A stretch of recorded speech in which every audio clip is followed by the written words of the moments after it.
In the last chapter, we learned about the first type of control structure, which are if statements. And that allows us to execute bits of code based on whether conditions are true or not. But what if instead of making choices like that, we instead want to have some action that happens over and over again? Well, that's what we'll need loops for. Loops allow us to execute a bit of code until a condition is satisfied. There are three main kinds of loops that we'll be looking at: while loops, for loops, and for each loops. Let's start out with while loops. I think they'll be the simplest.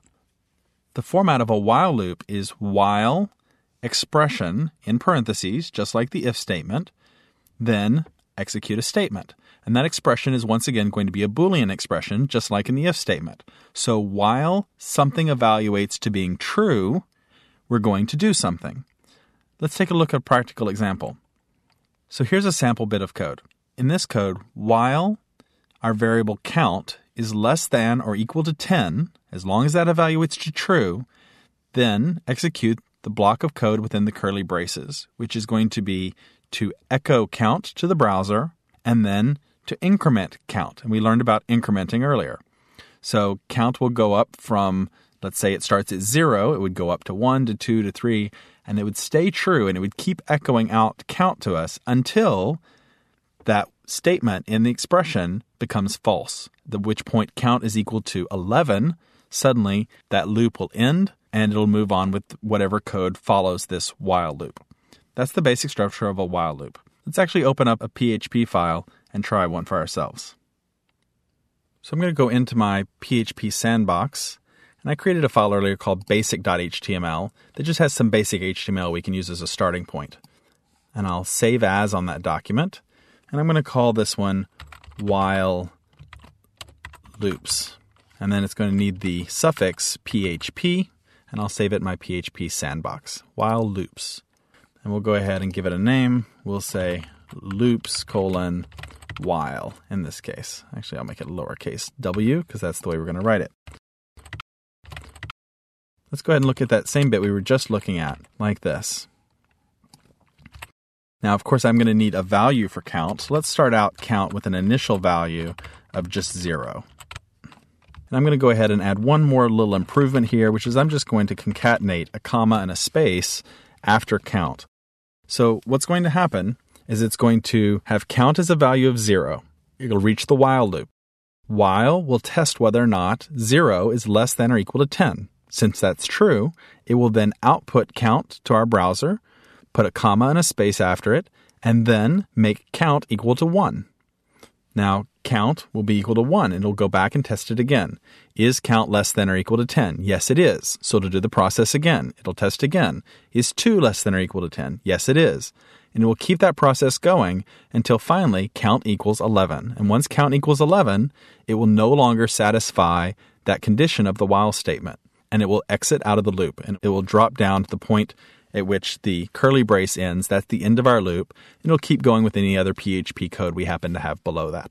So let's go ahead and just try this out. Let's save that, and let's open up our browser. And remember, we want to navigate to http://localhost.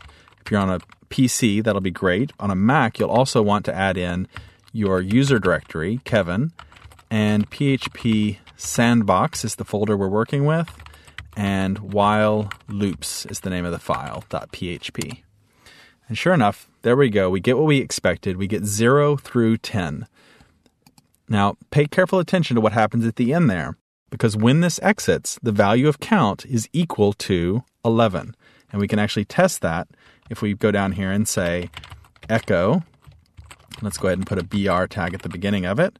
And then let's use the notation we haven't used in a while, where we use our braces followed by count. And we'll get it to tell us what count is equal to. In fact, let's go ahead and put count in front of it, just so we can be really clear. I'll save that. We'll come back. We'll reload it. And you'll see that count is equal to 11.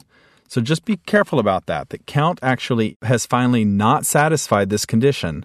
So it means that it is actually one higher than 10. Of course, I could have taken away the equal sign and changed the equation that it was looking for there. But in a loop like this, count will always have incremented past our condition. The second thing you'll want to be careful of with loops is to watch out for infinite loops. For example, what if count was never false, and it would always keep going and keep going and keep going, then our loop would just keep going and keep going and keep going. And it would keep trying to spit out things to our web server until finally our web server says, all right, I'm out of memory. You've given me way too much information. That's called an infinite loop. It just loops infinitely. So we want to make sure that at some point our conditions will be satisfied. The loop is going to end. Now, we can also put in if-then statements the same way that we did before. Let's go ahead and make one of those now. I'm going to put in a BR tag, and then I'm just going to paste all of that code that we were just working with. So it's actually going to reestablish count as being 0 at the top of it. But then, instead of just echoing it, let's say count is equal to 5, then we're going to echo back. Let's just put in the word 5 in all caps. That'll give us a nice clear indication. And then I'll say else. I'll make my else statement be to echo the count the normal way. So we should know what this is going to do.